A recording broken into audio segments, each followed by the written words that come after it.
Good morning, students. Welcome our new financial derivatives class. കഴിഞ്ഞ ക്ലാസ്സിലൊക്കെ നമ്മൾ ഫിനാൻഷ്യൽ ഡെറിവേറ്റീവ്സിനെ കുറിച്ചാണ് ഡിസ്കസ് ചെയ്തുകൊണ്ടിരുന്നത്. പല രീതിയിലുള്ള ഫ്യൂച്ചേഴ്സ് കോൺട്രാക്റ്റുകളാണ് ഡിസ്കസ് ചെയ്തുകൊണ്ടിരിക്കുന്നത്. നെക്സ്റ്റ് നമുക്ക് വരുന്ന ടോപ്പിക്കാണ് സ്പെക്കുലേഷൻ വിത്ത് കറൻസി ഫ്യൂച്ചേഴ്സ്. സ്പെക്കുലേഷൻ വിത്ത് കറൻസി ഫ്യൂച്ചേഴ്സ്. എന്താണ് സ്പെക്കുലേഷൻ എന്ന് പറഞ്ഞാൽ നമുക്കറിയാം അല്ലേ, പൂഴ്ത്തി വയ്ക്കാം. അപ്പോൾ speculators use the currency futures for making profit. Speculators ഈ കറൻസി ഫ്യൂച്ചേഴ്സ് പ്രോഫിറ്റ് ക്രിയേറ്റ് ചെയ്യാൻ വേണ്ടിയിട്ട് യൂസ് ചെയ്യുന്നുണ്ട്. അവർ എക്സ്പെക്ട് ചെയ്യുന്നത് എന്താ? Spot rate of A particular currency will go up beyond those mention in the currency future. അപ്പോൾ നമ്മൾ currency ഫ്യൂച്ചറിൽ ആ ഒരു കറൻസിക്ക് ഒരു റേറ്റ് ഫിക്സ് ചെയ്തിട്ടുണ്ടാവും, അതിലും കൂടാനുള്ള ചാൻസ് ഉണ്ട് എന്നുള്ള ആ ഒരു കൺസെപ്റ്റിൽ അവരെന്ത് ചെയ്യുന്നു? സ്പെക്കുലേഷൻസ് നടത്തുന്നു. അതുപോലെ തന്നെ speculators will sell the currency futures in that currency. പല രീതിയിൽ അവർ സ്പെക്കുലേഷൻ നടത്തുന്നുണ്ട്. ഒന്ന് ഇൻട്രാ കറൻസി സ്പ്രെഡ്. അതായത് ഇൻട്രാ കറൻസി സ്പ്രെഡ് എന്ന് പറഞ്ഞാൽ speculators can make buy or sell futures of the same currency for 2 delivery dates if the rates for those 2 dates differ. This is known as intra currency spread. അതായത് speculators വാങ്ങുക അല്ലെങ്കിൽ വിൽക്കുക ചെയ്യുക. എങ്ങനെ? Same currency ഇപ്പോൾ dollar ആണെങ്കിൽ അത്, അല്ലെങ്കിൽ ഇന്ത്യൻ റുപ്പി ആണെങ്കിൽ അത്, ഫോർ 2 ഡെലിവറി ഡേറ്റ്സ്, 2 ഡെലിവറി ഡേറ്റ്സിന് വേണ്ടിയിട്ട്. If the rates for those 2 dates different, ആ 2 ദിവസത്തെ റേറ്റുകൾ ഡിഫറെൻ്റ് ആണെങ്കിൽ this is known as intra currency spread. അതിനെ പറയുന്ന പേരാണ് ഇൻട്രാ കറൻസി സ്പ്രെഡ്. അങ്ങനെയാണെങ്കിൽ ഇൻ്റർ കറൻസി സ്പ്രെഡ് എന്താണെന്ന്. This spread occurs when the deal involves a purchase and a sale of futures contract with the same delivery date but with 2 different underlying currencies. ഇവിടെ same delivery date 2 underlying asset, അവിടെ same underlying asset different ഡേറ്റ്സിൽ. അതാണ് intra currency സ്പ്രെഡും ഇൻ്റർ currency സ്പ്രെഡും കൊണ്ട് ഉദ്ദേശിക്കുന്നത്. പിന്നെ currency futures in India. Currency futures in India എന്ന് പറയുമ്പോൾ അതിൽ from August 6, 2008 നമ്മൾ ഈ കറൻസി ഫ്യൂച്ചേഴ്സ് ഡെവലപ്പ് ആയിട്ടുള്ളത്. RBI ഇഷ്യൂ ചെയ്തത് ഈ ഒരു ഡേറ്റിലാണ്. ഇതിൽ പെർമിറ്റ് ചെയ്തത് $, ഇന്ത്യൻ റുപ്പി, അതുപോലെ തന്നെ ഓരോ കോൺട്രാക്റ്റിൻ്റെയും വാല്യൂസ് സെറ്റിൽമെൻറ്റ് ചെയ്തിരിക്കണം. അതുപോലെ തന്നെ the maturity of the contract shall not exceed 12 മന്തിനേക്കാളും അതിൻ്റെ മെച്യൂരിറ്റി ഡേറ്റ് കൂടാൻ വേണ്ട. അങ്ങനെ കുറേ കാര്യങ്ങൾ ഇതിൽ പറയുന്നുണ്ട്. പിന്നെ only persons residing in India may പർച്ചേസിലേക്ക്, ഇന്ത്യയിൽ താമസിക്കുകയും ചെയ്യുന്ന പേഴ്സൺസിന് മാത്രമാണ് ഇതിൽ ഏർപ്പെടാൻ പറ്റുള്ളൂ. പിന്നെ പറയുന്നത് banks authorised by RBI as authorised dealer AD category 1 banks permitted to become a trading and clearing മെമ്പേഴ്സായിട്ട് പ്രവർത്തിക്കാൻ പറ്റും. Minimum net worth 500 crores, minimum CRAR of 10%, net NPA not more than 3%, net profit for the last 2 years. ഓക്കെ. അതുപോലെ തന്നെ the AD category banks that do not meet the above minimum prudential requirements and AD category banks that are urban cooperative banks can participate in the currency futures markets only as client. ഇത്രയും satisfy ചെയ്താലാണ് അവർക്ക് ക്ലൈൻ്റായിട്ട് പ്രവർത്തിക്കാൻ പറ്റുള്ളൂ. പിന്നെ അതുപോലെ തന്നെ trading of currency future shall be subject to maintain initial extreme loss and calendar spread margins. അതായത് നമ്മൾ ഇനീഷ്യൽ പേയ്മെൻറ്റ് മെയിൻറ്റെയിൻ ചെയ്യുക, എക്സ്ട്രീം ലോസിലേക്ക് വരുമ്പോൾ സ്പ്രെഡ് നമ്മൾ എന്ത് ചെയ്യുക, അതായത് future shall be subject to maintain, ആ ഇനീഷ്യൽ മെയിൻറ്റെയിൻ ചെയ്തുകൊണ്ട് പോകുക എന്നാണ് അതിൻ്റെ മീനിങ് ആയിട്ട് വരുന്നത്. ഇത്രയാണ് അതിൽ വരുന്നത്. പിന്നെ നിങ്ങൾ വായിക്കാം. Then next stock index futures.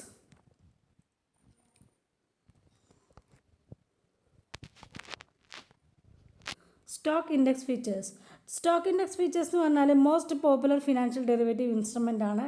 Early 1980s several future contract return on various purpose, പല രീതിക്ക് വേണ്ടിയിട്ട് ഇതുപോലെ സ്റ്റോക്ക് ഇൻഡെക്സ് ഫീച്ചേഴ്സ് ക്രിയേറ്റ് ചെയ്തിട്ടുണ്ട്. ഇനി എന്താണ് സ്റ്റോക്ക് മാർക്കറ്റ് ഇൻഡെക്സ്? അതായത് the market index give a broad outline of the market movement ഒരു broad ഔട്ട്ലൈനാണ് മാർക്കറ്റ് ഇൻഡെക്സ് കൊണ്ട് ഉദ്ദേശിക്കുന്നത്. അതിൽ പറയുന്നത് whose market the stock of market index in an indicator of the trend of the movement of prices of securities traded in a stock market on a specified day.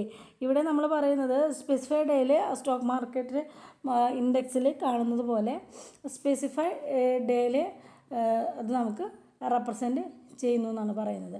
അതുപോലെ this represent the whole market. Stock market is an indicator of the trend in the movement. Price move ചെയ്യുന്നതിൻ്റെ ഒരു indicator മാത്രമാണ് ശരിക്കും stock index futures കൊണ്ട് ഉദ്ദേശിക്കുന്നത്. പിന്നെ stock market index എന്ന് പറഞ്ഞാൽ parameters of the stock market. Stock മാർക്കറ്റിൻ്റെ വില നിലവാരം അല്ലേ, അതാണ് parameter of the stock market. ഇത്രയാണ് അതിൽ വരുന്നത്. പിന്നെ different stock exchanges. Okay, different stock indexes.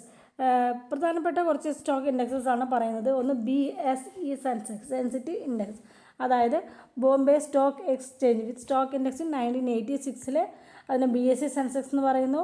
30 stock എന്നുള്ള സാമ്പിൾസ് റൺ ചെയ്യുന്നത് വെൽ എസ്റ്റാബ്ലിഷ്ഡ് ആണ്, ഫിനാൻഷ്യലി സൗണ്ട് കമ്പനിയാണ്. Base for BSE Sensex is 1978 to 79 and the best value is 100. Now it is known as S&P Sensex. Then അടുത്ത വന്ന് S&P CNX Nifty. അതായത് this is the index of national stock exchange. It's a stock index diversified into 50 and accounting. The next meaning of stock index futures.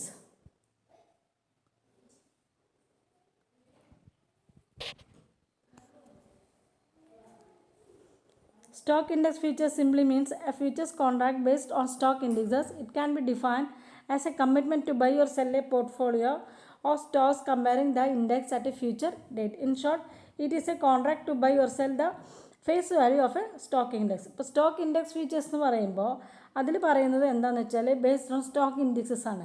It can be define as a commitment to buy or sell portfolio stocks accomplishing the market at a future date. ഇപ്പോൾ അവിടെ നിലവിൽ കിടക്കുന്ന ഷെയറുകൾ market വിലയ്ക്ക് വാങ്ങാം. In short, it is comfort to buy or sell the face value of a stock product. ഒരു stock പ്രൊഡക്റ്റിൻ്റെ ഫേസ് വാല്യൂയിൽ ആളുകൾ സാധനങ്ങൾ വിൽക്കുമ്പോൾ നമുക്ക് നല്ലതായിരിക്കും. ദെൻ നെക്സ്റ്റ് പറയുന്നത് uses of stock index features.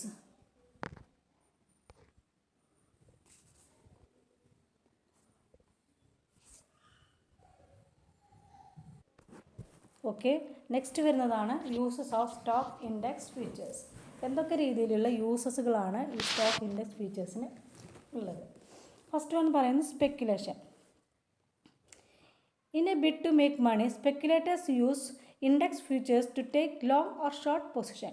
Speculation എന്ന് പറഞ്ഞാൽ നമ്മൾ നേരത്തെ പറഞ്ഞു, സ്പെക്കുലേഷൻ്റെ കാര്യങ്ങൾ പറഞ്ഞു അല്ലേ. അപ്പോൾ ഇതിൽ പറയുന്നത് സ്പെക്കുലേറ്റേഴ്സ് ഇൻഡെക്സ് ഫ്യൂച്ചേഴ്സ് ക്രിയേറ്റ് ചെയ്യുന്നത് ലോങ് പൊസിഷനോ അല്ലെങ്കിൽ ഷോർട്ട് പൊസിഷനോ ക്രിയേറ്റ് ചെയ്യാനാണ്. അപ്പോൾ ആ ഒരു പൊസിഷൻ എന്ന് പറയുന്നത് ഒരു അസംഷനാണ്. അതായത് index would go up or down. ഒരു അസംഷനിൽ ഇൻഡെക്സ്, സ്റ്റോക്ക് മാർക്കറ്റിൻ്റെ ഇൻഡെക്സ് കൂടും കുറയും എന്നുള്ളൊരു അസംഷനിലാണ് ചെയ്യുന്നത്. Such positions are taken on the assumption that the index would go up or down. If a person believes that the market would go up in the future, he may buy futures. ഇപ്പോൾ ഒരു person വിചാരിക്കുകയാണ് മാർക്കറ്റിൽ ഇതിൻ്റെ price കൂടുന്നുണ്ടെങ്കിൽ അദ്ദേഹം എന്ത് ചെയ്യുന്നു, future contract എടുക്കുന്നു. അതാണ് സ്പെക്കുലേഷൻ ഉദ്ദേശിക്കുന്നത്. Okay, then next funds lending by arbitrator. Funds lending by arbitrator. For an arbitrator willing to employ funds, the methodology involves first buying shares in the cash market and selling index futures. ഇപ്പോൾ ഒരു arbitrator എന്ന് പറഞ്ഞാൽ അദ്ദേഹത്തിൻ്റെ ഒരു willingness എന്ന് പറയുന്നത് to employ funds, അതായത് first buy shares in the cash market and selling index futures. Cash മാർക്കറ്റിൽ വാങ്ങുക വിൽക്കുക എന്നുള്ളതാണ് അവരുടെ ഒരു പോളിസി എന്ന് പറയുന്നത് ആർബിട്രേറ്ററിൻ്റെ. And the quantity of shares to be bought is decided on the basis of their weightage in the index, and the order is put through the system simultaneously using the program trading method. Simultaneously ആയിട്ട് ഒരു ആർബിട്രേറ്റർക്ക് എങ്ങനെ വാങ്ങാം വിൽക്കാം, അവരുടെ main aim എന്ന് പറയുന്നത് എത്ര quantity share നമുക്ക് വാങ്ങാം അതെവിടെ വിൽക്കാം എന്നുള്ളതാണ്. അതുപോലെ തന്നെ an arbitrator can earn returns by lending securities in the market, and the methodology involves is first selling the shares in the cash market and buying index futures, and finally buying the same shares and shortening the future position at the expiration. The quantity of shares to be sold is decided on the basis of their weightage in the index. അപ്പോൾ നമ്മൾ പറഞ്ഞു ഷെയറുകൾ വാങ്ങുക, ഷെയറുകൾ വിൽക്കുക എന്നുള്ളതാണ് ഈ ആർബിട്രേജറുടെ ഒരു main പരിപാടി എന്ന് പറഞ്ഞു അല്ലേ. അപ്പോൾ ഇവിടെ quantity of shares to be sold is decided on the basis of their weightage in the index. ഒരു ഇൻഡെക്സ് മാർക്കറ്റിൽ ആ ഒരു പർട്ടിക്കുലർ ഷെയറിന് എത്ര വെയിറ്റേജ് ഉണ്ട് എന്നത് നോക്കിയിട്ടാണ് നമ്മൾ എന്ത് ചെയ്യുന്നത്, എത്ര ഷെയറുകൾ വാങ്ങണം എന്നുള്ളത് നോക്കുന്നത്. At the same time A cell position is taken in the future market. അതേ ടൈം തന്നെ ഫ്യൂച്ചർ മാർക്കറ്റിൽ നമ്മളത് വിൽക്കുകയും ചെയ്യുന്നു. അതാണ് ഫണ്ട്സ് ലെൻഡിങ് ബൈ ആർബിട്രേജർ എന്നുകൊണ്ട് ഉദ്ദേശിക്കുന്നത്. Okay, then next one, securities lending. An arbitrator can earn returns by lending securities in the market, and the methodology involved is first selling shares in cash market and buying index futures using the cash received in some risk-free investment, and finally buying the same shares and setting the futures position at the expiration. An ആർബിട്രേജർ can earn security lent ചെയ്യാന്ന് ഉദ്ദേശിക്കുന്നത് ഒരു ആർബിട്രേജർ ഈ lending മാർക്കറ്റിൽ ഇങ്ങനെ securities lent ചെയ്യുമ്പോൾ അതുവഴി cash earn ചെയ്യാണ് ചെയ്യുന്നത്.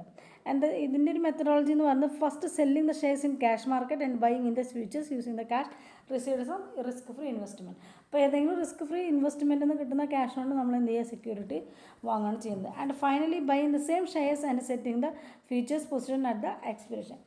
അതേപോലെ തന്നെ സെയിം ഷെയറുകൾ നമ്മൾ സെറ്റിൽ ചെയ്തിട്ട് ഫ്യൂച്ചർ പൊസിഷൻ നമ്മൾ എക്സ്പയറി ഡേറ്റിന് ക്രിയേറ്റ് ചെയ്യുന്നു. അതാണ് ഉദ്ദേശിക്കുന്നത്. Okay, then next strategic arbitrage. എന്താണ് strategic arbitrage? An arbitrager need not hold his position till the date of maturity. ഒരു ആർബിട്രേജർ അദ്ദേഹത്തിൻ്റെ പൊസിഷൻ ഡേറ്റ് എന്നാണോ അതുവരേക്ക് നോക്കി വെക്കില്ല. And the basis does not remain uniform, it keeps on changing. This is due to the volatility in the market. എന്താണ് the basis? That is the difference between futures and spot markets. Does not remain uniform. എല്ലാ കേസുകളിലും അതൊരിക്കലും uniform ആയിക്കോളും നിർബന്ധമില്ല. It keeps on changing, അതെപ്പോഴും change ചെയ്തുകൊണ്ടിരിക്കും. This is due to the volatility market. അതുകൊണ്ട് തന്നെയാണ് മാർക്കറ്റിൽ പല വ്യതിയാനങ്ങളും സംഭവിക്കുന്നത്. The arbitrager may keep track of the basis and unwind his position as soon as an appropriate opportunity is seen that take advantage of changes in the basis in short intervals. അതായത് short ഇൻ്റർവെൽസിൽ ഇതിൻ്റെ ഒരു benefit എടുക്കുക എന്നുള്ളതാണ് ഈ strategy plan എന്ന് പറയുന്നത്. Keep a track of the basis and unwind his position as soon as an appropriate opportunity. എപ്പോഴാണോ അടുത്ത ഒരു അപ്രോപ്രിയേറ്റ് ആയിട്ടുള്ള ഓപ്പർച്യൂണിറ്റി കണ്ടെത്തുന്നത്, take advantage changes in the basis in short interval. Short ഇൻ്റർവെല്ലിൽ തന്നെ ഒരു ചേഞ്ചസ് ക്രിയേറ്റ് ചെയ്യുന്നുണ്ട്. ഓക്കെ, ദ നെക്സ്റ്റ് പറയുന്നു ഹെഡ്ജിങ്. ഹെഡ്ജിങ് എന്ന് പറഞ്ഞാൽ എന്താണ്? Hedging means stock index futures can be effectively used for hedging purposes. കൂടുതലും സ്റ്റോക്ക് ഇൻഡെക്സ് ഫ്യൂച്ചേഴ്സ് യൂസ് ചെയ്യുന്നത് ഹെഡ്ജിങ് പർപ്പസിന് വേണ്ടിയിട്ടാണ്. They can be used while taking a long or short position on a stock and for portfolio hedging against unfavourable price movements. അതായത് അത് കൂടുതൽ use ചെയ്യുന്നത് ഒരു long ആയിട്ടുള്ള ഷോർട്ട് ആയിട്ടുള്ള ഒരു പൊസിഷൻ ക്രിയേറ്റ് ചെയ്യാനാണ് സ്റ്റോക്ക് ഇൻഡെക്സ് ഫ്യൂച്ചേഴ്സ് കൂടുതലും ക്രിയേറ്റ് ചെയ്യുന്നത്. ഓക്കെ, അപ്പോൾ ഇത്രയാണ് സ്റ്റോക്ക് ഇൻഡെക്സ് ഫ്യൂച്ചേഴ്സിൻ്റെ യൂസസ് എന്ന് പറയുന്നത്. ഒന്ന് സ്പെക്കുലേഷൻ, രണ്ട് ഫണ്ട്സ് ലെൻഡിങ് ബൈ ആർബിട്രേജർ, മൂന്ന് സെക്യൂരിറ്റീസ് ലെൻഡിങ്, നാല് സ്ട്രാറ്റജിക് ആർബിട്രേജർ, അഞ്ച് ഹെഡ്ജിങ്. ഓക്കെ,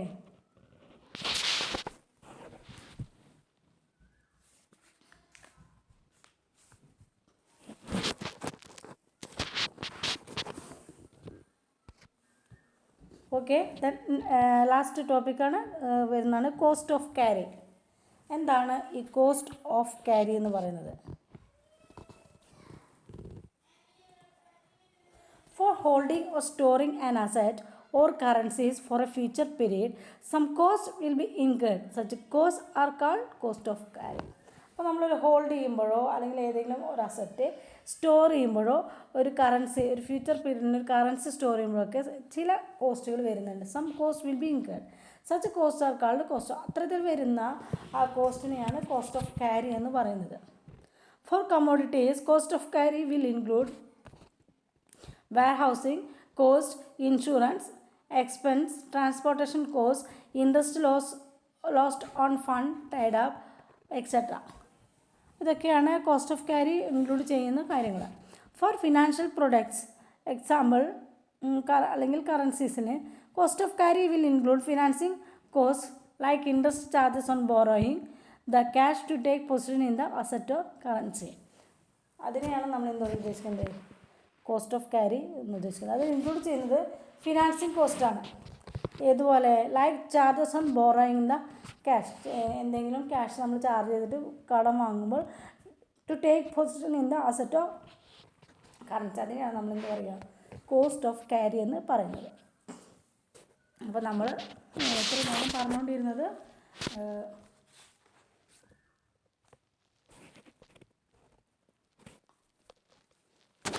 നമ്മളിത്ര നേരം പറഞ്ഞത് സ്പെക്കുലേഷൻ വിത്ത് കറൻസി ഫ്യൂച്ചേഴ്സ്, അതിൽ ഇൻട്രാ കറൻസി സ്പ്രെഡും ഇൻ്റർ കറൻസി സ്പ്രെഡും, പിന്നെ കറൻസി ഫ്യൂച്ചേഴ്സ് ഇൻ ഇന്ത്യ, പിന്നെ അതുപോലെ തന്നെ സ്റ്റോക്ക് ഇൻഡെക്സ് ഫ്യൂച്ചേഴ്സ്, പിന്നെ അതുപോലെ തന്നെ meaning of stock market index,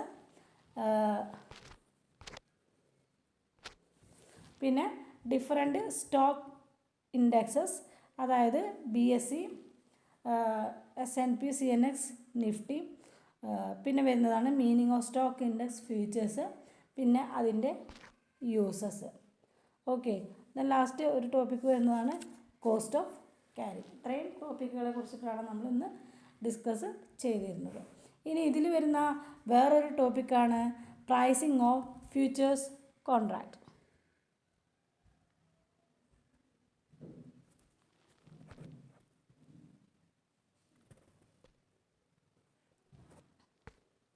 okay, ഇതിൽ വരുന്നതാണ് പ്രൈസിങ് ഓഫ് ഫ്യൂച്ചേഴ്സ് കോൺട്രാക്ട്. അതിനെക്കുറിച്ച് നമുക്ക് അടുത്ത ക്ലാസ്സിൽ ഡീറ്റെയിൽ ആയിട്ട് പഠിക്കാം. പക്ഷേ എന്നിരുന്നാലും ഞാൻ ജസ്റ്റ് ഒരു ഓവർവ്യൂ തരികയാണ്. Pricing of futures contract. അപ്പോൾ നമ്മളൊരു പ്രൈസിങ്ങിനെ കുറിച്ച് ഡിസ്കസ് ചെയ്യുന്നതിന് മുന്നേ നമ്മൾ അതിൻ്റെ ഡിഫറൻസ് അല്ലെങ്കിൽ അസറ്റിൻ്റെ വാല്യൂ, പ്രൈസ് എന്നൊക്കെ പറഞ്ഞാൽ എന്താണെന്നുള്ളത് നമ്മളൊന്നുകൂടി മനസ്സിലാക്കണം. അതിൽ പറയുന്നത് the holder of an asset has money tied up in the asset. If the holder is willing to retain the asset must have a value of least equal to its price. If the asset's value were less than its price, the owner would sell it. അല്ലേ? അപ്പോൾ ഇതിൽ പറയുന്നത് പ്രൈസും അസറ്റും തമ്മിലുള്ള കഥകളാണ്. അതായത് ഒരു asset hold ചെയ്യുന്നുള്ള, അല്ലെങ്കിൽ ഒരു സാധനം, എൻ്റെ കയ്യിലൊരു സാധനം ഉണ്ടെങ്കിൽ tied up in the asset, if the holder is willing to retain asset, the asset must have a value at least equal to the price. ഈ ഒരു പർട്ടിക്കുലർ പ്രൈസിൻ്റെ വിലയോട് ഏകദേശം അടുത്തിട്ടുള്ള രീതിയിലായിരിക്കണം അതിൻ്റെ അസറ്റിൻ്റെ പ്രൈസ് നമ്മൾ ഫിക്സ് ചെയ്യേണ്ടത്. അപ്പോൾ അതിൽ നമ്മൾ ഡിസ്കൗണ്ട് റേറ്റ് റിഫ്ലക്റ്റ് ഉണ്ടാവും, അതുപോലെ തന്നെ cost of money and premium for risk manage assumed, അതൊക്കെ ഉണ്ടാവും. അതായത് the price is an observable number. Price എന്ന് പറഞ്ഞാൽ ഒബ്സർവ് ചെയ്യാൻ പറ്റുന്ന നമ്പർ ആയിരിക്കണം. The value is less obvious but fortunately the value of forward and futures contract at the start is easy to determine and that value is simply to determine. Okay, ഇനി ഇതിൽ പറയുന്നത്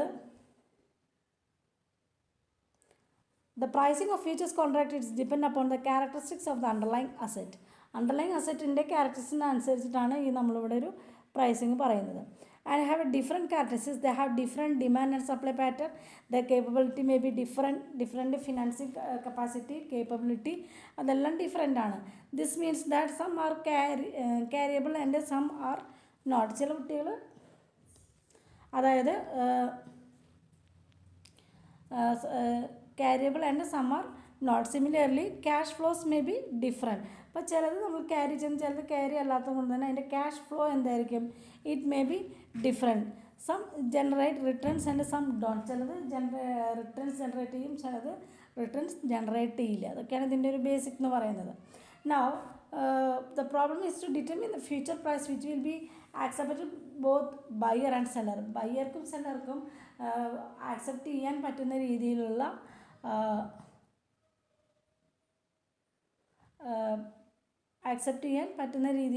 എന്ത് ഈ future contracts എന്ന് പറയുന്നത്. Before pricing futures it is desirable study some basic concept. ഇപ്പം നമ്മളൊരു derivatives അല്ലെങ്കിൽ ഒരു ഫ്യൂച്ചറിനെ കുറിച്ച് വിശദമായി പഠിക്കുന്നതിന് മുമ്പ് നമുക്ക് എന്തും കൂടി വേണം, സ്റ്റഡി സം ബേസിക് ആയിട്ടുള്ള കുറച്ച് കൺസെപ്റ്റും കൂടി നമ്മൾ ക്ലിയർ ചെയ്യണം. അതാണ് ഫിനാൻഷ്യൽ ഡെറിവേറ്റീവ്സ് അല്ലെങ്കിൽ ഫ്യൂച്ചർ കോൺട്രാക്ട്സിൻ്റെ പ്രൈസിങ് എന്ന് പറയുന്നത്. ഓക്കെ, അപ്പോൾ ഇത്രയും ഭാഗങ്ങൾ നിങ്ങൾ കേൾക്കുക. എന്തെങ്കിലും ഡൗട്ടോ ഒക്കെ ഉണ്ടെങ്കിൽ എന്നെ പേഴ്സണലായിട്ട് വിളിക്കുക. Okay, thank you.